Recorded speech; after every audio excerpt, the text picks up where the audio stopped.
이동형 뉴스 정면 승부. 이동형의 뉴스 정면 승부.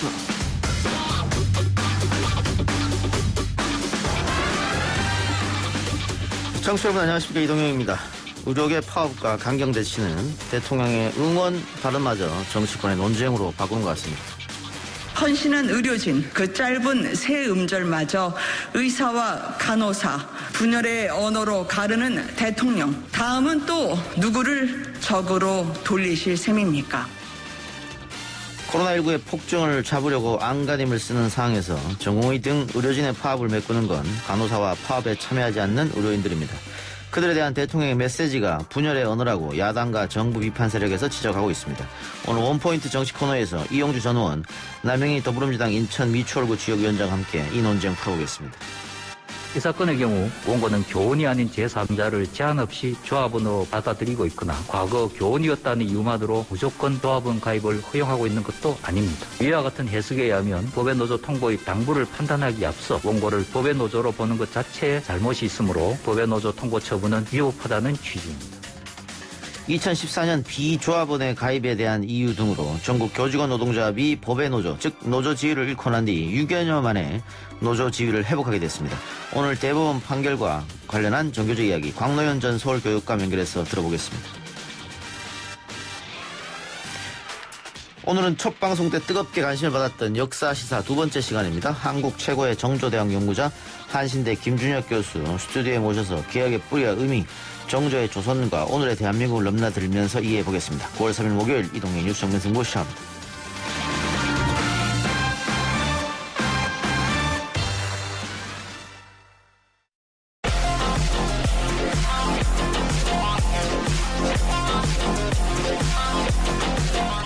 오늘날 뉴스들을 언박싱해드리는 기자 언박싱, 오늘은 오마이뉴스 박정우 기자 나왔습니다. 어서 오십시오. 안녕하십니까.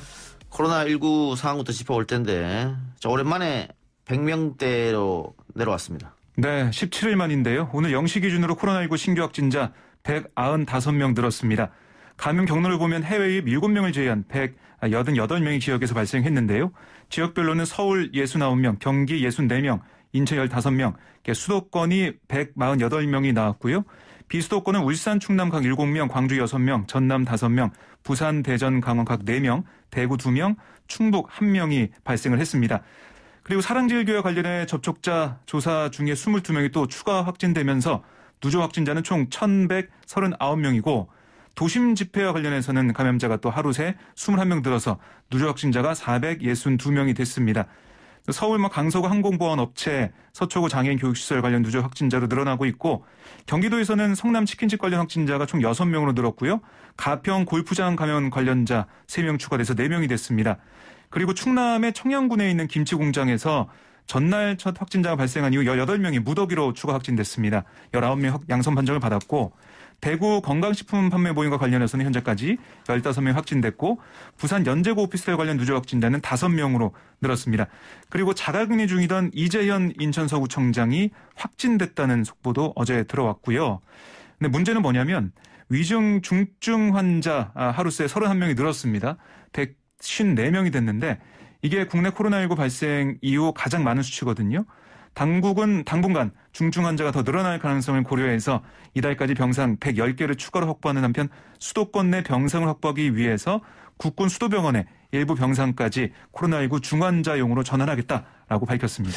그러니까 지금 확진자가 수도권에서 집중적으로 나오고 있기 때문에 수도권의 병상 확보가 상당히 급선무인 과제가 됐어요. 그렇습니다. 그것 때문에 각 지자체에서 지금 노력 중이고. 예, 그러니까 지금 보면은 신규 확진자는 조금씩 줄어들 걸로 보여요. 오늘 방역 당국도 주말이 되면 사회적 거리 두기 효과가 나타날 거라고 했는데요. 문제는 뭐냐면 감염자들이 60대 이상인 감염자들이 늘어나고 있습니다. 그럼 기저질환 환자도 많기 때문에요. 중증으로 가는 경우가 많은데 그 사회적 거리 두기의 역할이 신규 확진자 발생을 막는 것도 있지만 중증 환자를 안 생기게 막아야 되거든요. 병상 문제 때문에. 당국이 그래서 아직까지는 마음을 놓을 수 없고 이게 제일 좋은 것은 4월이나 7월 정도에 우리가 100명 아래로 신규 확진자 발생했던 그때로 돌아가는 게 제일 좋은데 우선은 주말에 신규 확진자 수나 중증 환자 수를 보고 사회적 거리 두기 2.5단계 이걸 계속할지 아니면 다른 방법의 방역을 할지 이걸 밝히기로 했습니다. 예. 국민의힘 당직자가 코로나19 확진 판정을 받았습니다.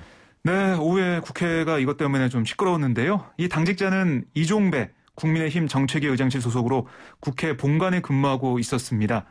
이 코로나19 확진 판정을 받아서 국회는 해당 직원의 확진 사실 통보받은 직후에 국회 본청, 본관 1, 2층과 소통관, 기자들이 주로 근무하는 곳인데요. 소통관 1층 같은 일부 공간을 폐쇄를 했습니다. 그리고 본관 내 회의와 행사를 전면 금지한 다음에 방역 작업을 긴급하게 벌였고요.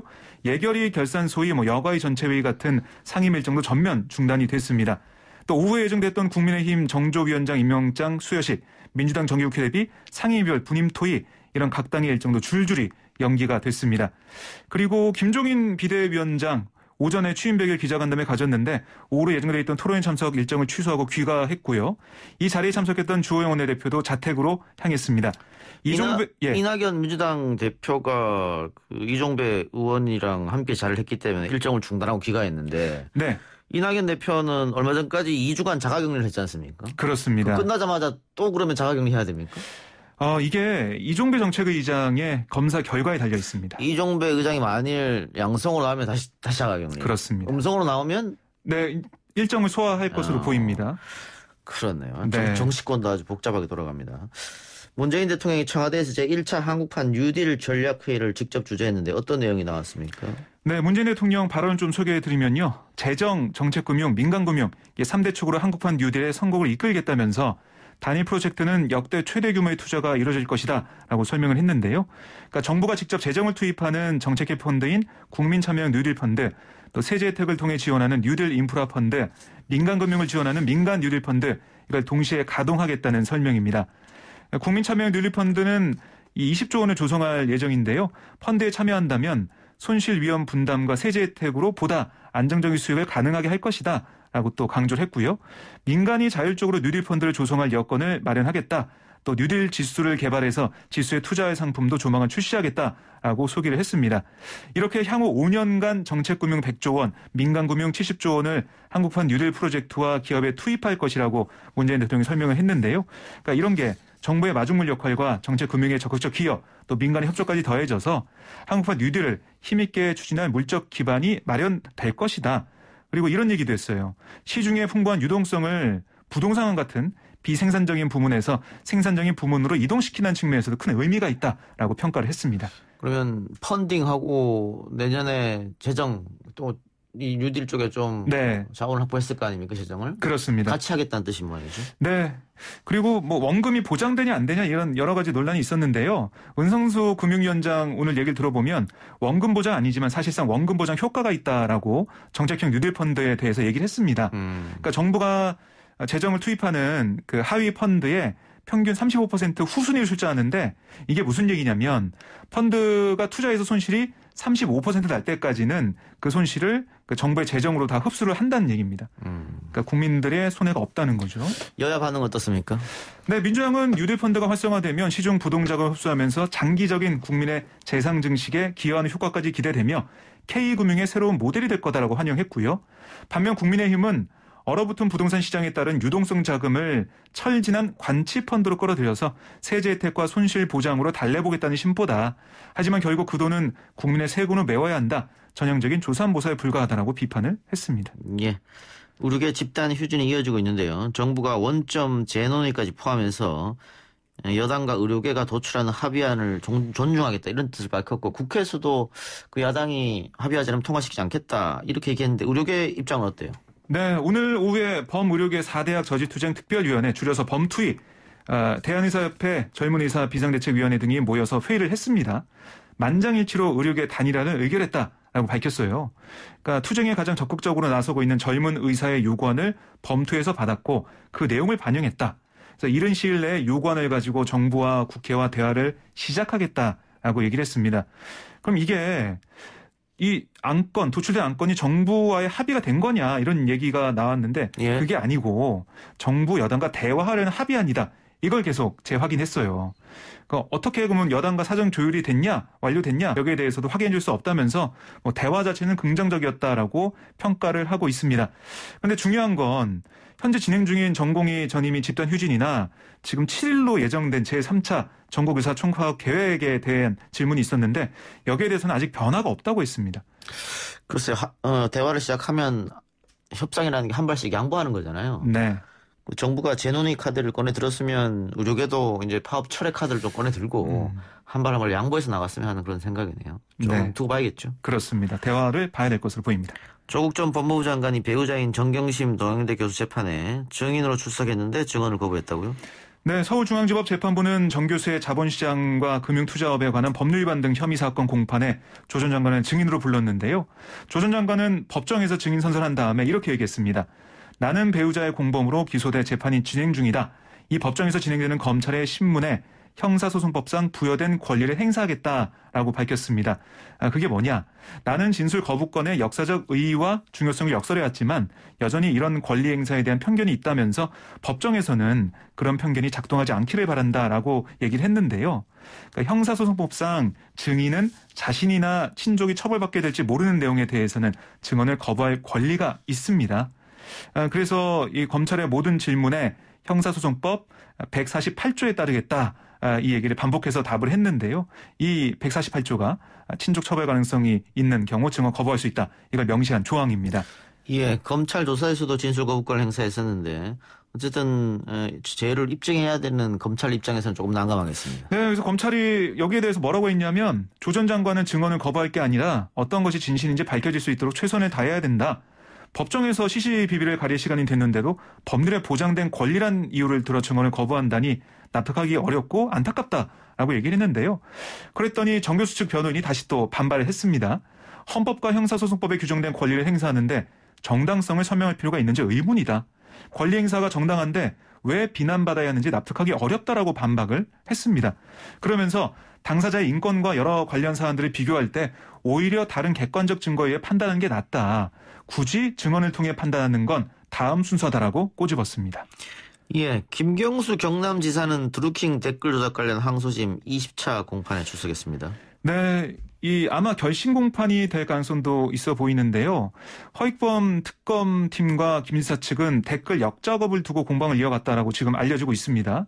댓글 역작업은 드루킹 일당이 대선 전 문재인 대통령과 민주당의 부정적인 댓글로 공감을 클릭한 그런 내용인데요.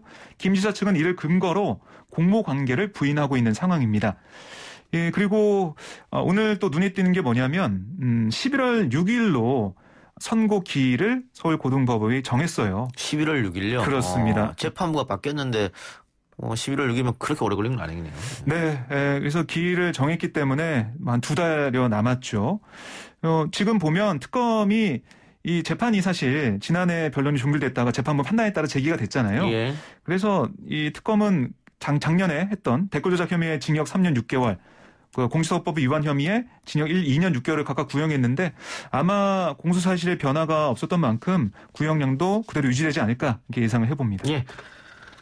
고용노동부가 해직 교원이 가입했다는 이유로 전국 교직원 노동조합 정교조에 통보한 법의 노조 처분. 네. 대법원 판단이 나왔는데 무효다 이 처분이 이런 결정이 나왔습니다. 그렇습니다. 정교조는 해직 교원 9명이 조합을 하는 이유로 2013년 10월 고용노동부로부터 법의 노조 통보를 받았는데 거의 7년이 다 돼갑니다. 예. 대법원 전원합의체는 정교조가 고용노동부를 상대로 낸 법의 노조 통보 처분 취소 소송 상고심에서 원고 패소로 판결한 원심을 깨고 원고 승소 취지로 사건을 서울고법에 돌려보냈습니다. 오늘 김명수 대법원장은 이렇게 얘기했어요. 교원 노조의 법의 노조임을 통보하는 건 단순 지위 박탈이 아니라 노조로서 존재 자체를 부정하는 것이다. 법의 노조 통보 시행령 조항은 노동상권을 본질적으로 침해 무효다라고 지적을 했고요. 이어서 고용노동부는 이 시행령 조항이 유효하다는 것을 전제로 법의 노조 통보를 했는데 시행령 조항이 무효이기 때문에 법의 노조 통보는 법적 근거를 상실해 위법이다라고 얘기를 했습니다. 이 과정에서 이기택 이동원 대법관은 소수 의견으로 이 정교조 법의 노조 처분은 적법하다고 반대 의견을 냈고요. 오늘 선고에는 김명수 대법원장과 11명의 대법관이 참여했고 김선수 대법관은 과거에 변호사로서 정교조 사건에 대리한 이력이 있어서 심리에 참여하지 않았습니다. 그런데 지금 정교조 같은 경우 본안 소송 결과 나올 때까지 정부의 법의 노조 처분 효력을 멈춰달라는 신청을 냈는데요. 대법원이 이거는 받아들이지 않았습니다. 그래서 정교조는 파기환송심 판결이 나올 때까지는 일단 법의 노조로 있게 됐습니다. 그러면 총 10명이 판결한 겁니까? 네, 그렇습니다. 몇 대 몇 나왔습니까? 소수 의견. 소수 의견 2명 나왔습니다. 2명 나왔습니다. 네, 그렇습니다. 그러면 굉장히 많은 인원이 법인단 처분이 무효라는 결정을 했는데 네. 정 교수가 노태우 정부 때 이걸 만들어서 김영삼 정부 때도 사실은 많은 교사들이 해직당했었고 네. 그리고 이후에 복직을 거쳤다가 이명박 정부에 들어서 또 시국선언 때문에 여러 가지 문제가 있었는데 박근혜 정부 때 법인단 처분을 받았다가 이번에 다시 그것이 무효다. 네. 뭐 아직 최종심은 나오지 않았습니다만은 대법원에서 이렇게 판결했기 때문에 뒤집어지기는 좀 어려울 것으로 보이고요. 그렇습니다. 원고 승소 취지로 사건을 돌려보냈기 때문에요. 네. 뒤집어지지 않을 것 같습니다. 자, 태풍 어제 우리가 많이 걱정을 했는데 이 바비 마이삭보다 더 센 태풍이 일본 열도에서 북상 중이어서 폭우 자국이 덜 끝난 한반도 중남부가 비상입니다. 어제 제주도에서는 무시한 양의 비가 내렸었어요. 네, 제주도도 그렇고요. 거제, 부산, 그 남부 지방에 엄청난 좀 피해가 있었죠. 인명 피해까지 발생을 했습니다. 안타까운 일이 벌어지고 있는데요. 이 중국에서 제출한 이런 바다의 신이란 뜻의 10호 태풍 하이선. 지금 현재 세기는 중간 수준이에요. 예. 근데 3일 밤과 오늘 밤에 강한 태풍이 돼서 내일 정도는 매우 강한 태풍으로 점차 발달한 전망입니다. 특히 다음 주 월요일인 7일 그 경남 해안에 상륙할 것으로 예상되는데 원래는 이게 일본 규슈 지방에 상륙했다가 부산 쪽으로 올라온다고 했었거든요. 근데 이 경로가 좀 바뀌고 있는 겁니다. 그래서 좀 유동적이긴 한데 한반도 그 타격이 우려된다라고 기상청은 얘기를 하고 있어요. 근데 이게 또 한반도를 관통해서 쭉 동해 쪽으로 올라가기 때문에 많은 피해가 예상이 된다라고 하고 있고요.